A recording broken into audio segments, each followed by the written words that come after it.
Why collect seeds? I do it to propagate new plants for next year or to give away to friends. I also save seeds from rare plants, but I don't bother with self-seeders that are already trying to take over my garden. The old adage that a weed is simply any plant out of place is certainly true, although there are ones that I don't mind seeing proliferate as they fill up empty spaces in flower beds, and they're easy to deal with. This includes plants like Cleome, Cosmos, Nigella, Verbena, and even forget-me-nots.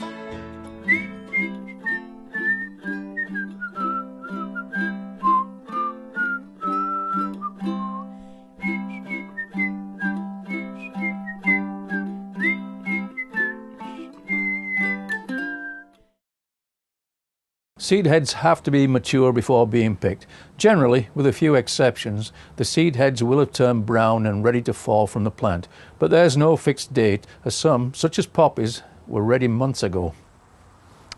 These are Cosmos, still flowering into October, but there's quite a few seed pods ready to go, and I could collect these, but in this area I let them self-seed and they pop up every year. I don't do a thing about them. But should any friends need one, I can give them seeds, so I do collect a few. Here's one that's ripe for picking. It's pretty well dried out. I can just spread it apart and shake out the seeds onto my hand. Hundreds of seeds.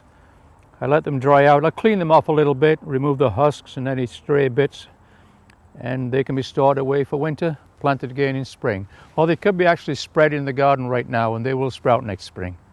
This is my hyacinth bean plant. It's covered the trellis nicely, has beautiful purple flowers, but the added bonus are these seed pods, purple seed pods in fall. It's an annual plant, so if I want to grow it again next year, I do have to save the seeds. When these turn brown and fall off, I'll collect the seeds and off we go again. These are the ripe seed pods of the false blue indigo, Baptisia. Beautiful plant, nice blue flowers in spring. It sometimes self-seeds, but not reliably so. I can collect the seed pods. These are ready for shaking out, and in fact, if you shake them now, they rattle. Echinacea produces plenty of seeds, but I'm competing with the goldfinches.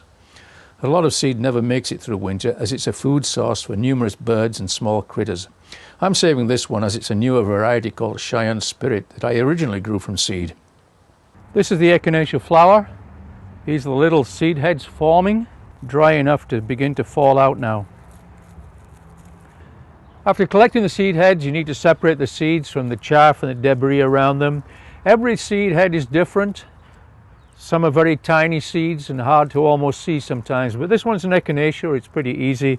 They practically fall out when ripe, and they're the long slender parts, this little white tip at the end. Fairly easy to see. This is the chaff and debris. We don't need that, but if you get a little bit in there, it won't harm anything. After your seeds have dried out, although not completely, you can store them in a paper envelope in a cool, dark place. Don't store them in airtight plastic containers, because if there's any moisture present, they can go moldy or they may rot. Any questions on seed collecting? Email me at garden@gto.net. I'm David Hobson for therecord.com.